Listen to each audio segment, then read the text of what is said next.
For a life lived in the spotlight, temptation can be everywhere. With all the pressures surrounding that star, is it an added challenge trying to treat a celebrity, trying to keep a celebrity clean? Absolutely, it's an added challenge. If you are a celebrity and you have addiction, you're often surrounded by people who tell you what you want to hear, keep you from seeing the truth. In situations like that, people can sometimes be a lot sicker before they get help.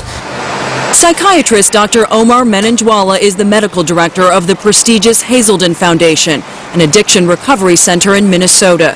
He's one of the nation's leading experts on addiction and mental health. Because right now, today, defeat is not enough. Dr. Menenjwala has not treated Sheen as a patient, but because of his expertise, 2020 asked him to watch our full interview for comment. Because I expose people to magic. I expose them to something they're never otherwise going to see in their boring, normal lives. And Sheen rejects the public dissection of his indiscretions. What's worse in his eyes, medical experts weighing in.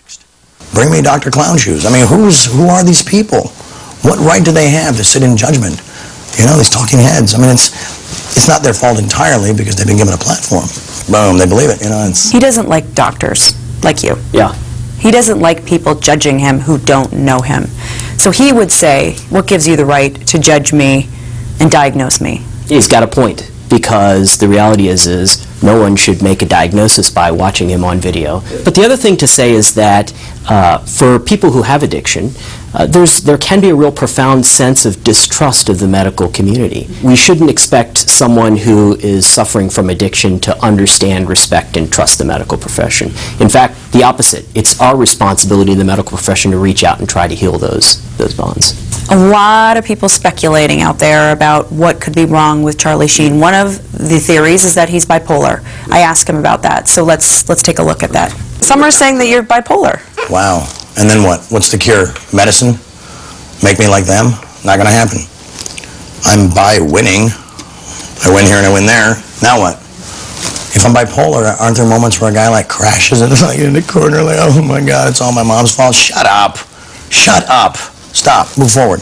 What were some of the signs you saw that perhaps were indicative of someone who may have a bipolar disorder? Bipolar disorder is a chronic mood disorder where people have highs and lows. It can be characterized by a decreased need for sleep, a lot of agitation or energy, arrogance, a sense of having special powers. So part of the problem is that those symptoms can be also caused by drug intoxication or even drug withdrawal. What does Charlie Sheen need to do right now, in your opinion?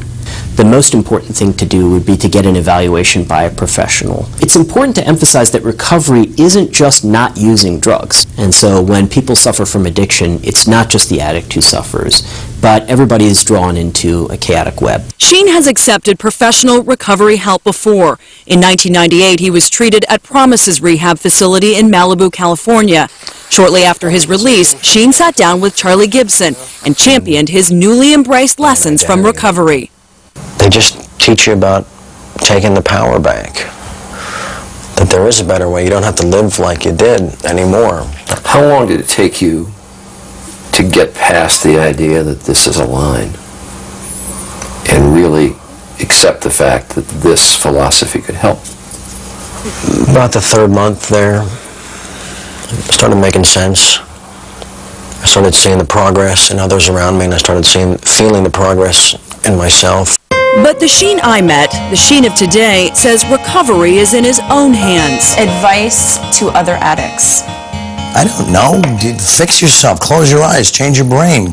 Quit believing, you know, all this ancient, plagiarized nonsense. The Charlie we saw in the 2020 interview in 1999 admitted he had an addiction. The Charlie we're seeing now says it's all about choices. Is this a very dangerous evolution? Yes, whenever someone with addiction believes that they can control their behavior, believes that they're able to manage on their own without help, that can be very scary and very dangerous. The reality is that when people have addiction, it's critical to get help, and treatment works.